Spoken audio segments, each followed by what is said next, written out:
Hyderabad metro rail کے پہلے مرحلے کو اپنے قبضے میں لینے کا معاملہ ایک بار پھر مشکل میں پھنستا نظر آتا ہے۔ حکومت کی جانب سے میٹرو کے پہلے مرحلے کو نجی کمپنی L&T سے حاصل کرنے اور دوسرے مرحلے کی توسیع کے بڑے منصوبے کے اعلانات کے درمیان اب قرض حاصل کرنے کا عمل رک گیا ہے۔ ریاستی حکومت نے میٹرو کے پہلے مرحلے کو L&T سے حاصل کرنے کے لیے اس سال 29 اپریل کو معاہدہ کیا تھا۔ حکومت نے L&T پر موجود تقریباً 13,600 کروڑ روپے کی قرض کی ذمہ داری اپنے اوپر لے لی تھی۔ حکومت کی جانب سے کہا گیا تھا کہ اس قرض کی ادائیگی کے لیے انڈین ریلوے فائنانس کارپوریشن یعنی IRFC سے کم شرح سود پر قرض حاصل کیا جائے گا۔ وزیر اعلیٰ A ریونت ریڈی نے بھی کئی مرتبہ کہا تھا کہ حکومت تقریباً 4% شرح سود پر قرض حاصل کرے گی اور میٹرو منصوبہ مستقبل میں منافع میں چلا جائے گا، لیکن اب اطلاعات کے مطابق IRFC سے متوقع قرض کی رقم حکومت کو حاصل نہیں ہو سکی۔ اس کے نتیجے میں میٹرو کے پہلے مرحلے کو حکومت کے قبضے میں لینے کا پورا معاملہ دوبارہ پیچیدہ ہو گیا ہے۔ حکومت نے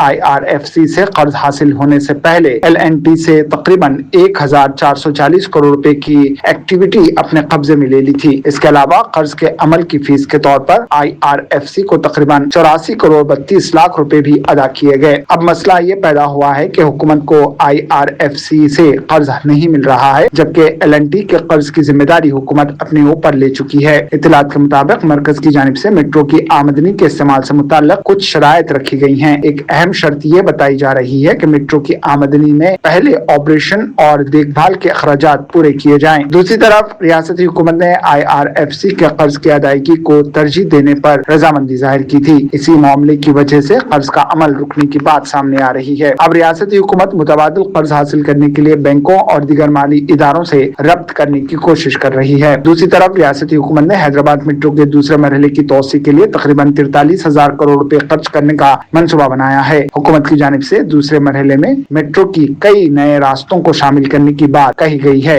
تاہم قرض کا عمل رکنے اور پہلے مرحلے کے قبضے کا معاملہ دوبارہ الجھنے سے حکومت کو سیاسی اور انتظامی دونوں سطحوں پر مشکلات کا سامنا ہے۔ ماہرین نے پہلے ہی خدشہ ظاہر کیا تھا کہ میٹرو کے پہلے مرحلے کو حکومت کے قبضے میں لینا ریاست کے لیے مالی بوجھ بن سکتا ہے، لیکن حکومت نے اس منصوبے کو آگے بڑھایا۔ حکومت کی جانب سے بھی یہ کہا گیا تھا کہ میٹرو کو کم قیمت پر حاصل کرنے اور کم شرح سود پر قرض لینے سے ریاستی خزانے پر سالانہ تقریباً 250 سے 300 کروڑ روپے کا بوجھ کم ہوگا۔ ماہرین کے مطابق قرض کے معاملے میں تاخیر کی وجہ سے ریاستی حکومت کو روزانہ تقریباً 2.5 سے 3 کروڑ روپے تک سود کا بوجھ برداشت کرنا پڑ سکتا ہے۔ معاہدے کے بعد گزشتہ تقریباً 2 ماہ کے دوران یہ رقم مجموعی طور پر 150 سے 180 کروڑ روپے تک پہنچنے کا دعویٰ کیا جا رہا ہے۔ یعنی ایک طرف حکومت نے میٹرو کو کم قیمت پر حاصل کرنے اور سستے قرض کے ذریعے مالی فائدہ حاصل کرنے کا منصوبہ پیش کیا تھا، لیکن دوسری طرف قرض کے عمل میں تاخیر نے حکومت کے سامنے اضافی مالی بوجھ کھڑا کر دیا ہے۔ اب سب کی نظریں اس بات پر ہیں کہ ریاستی حکومت متبادل قرض کہاں سے حاصل کرتی ہے،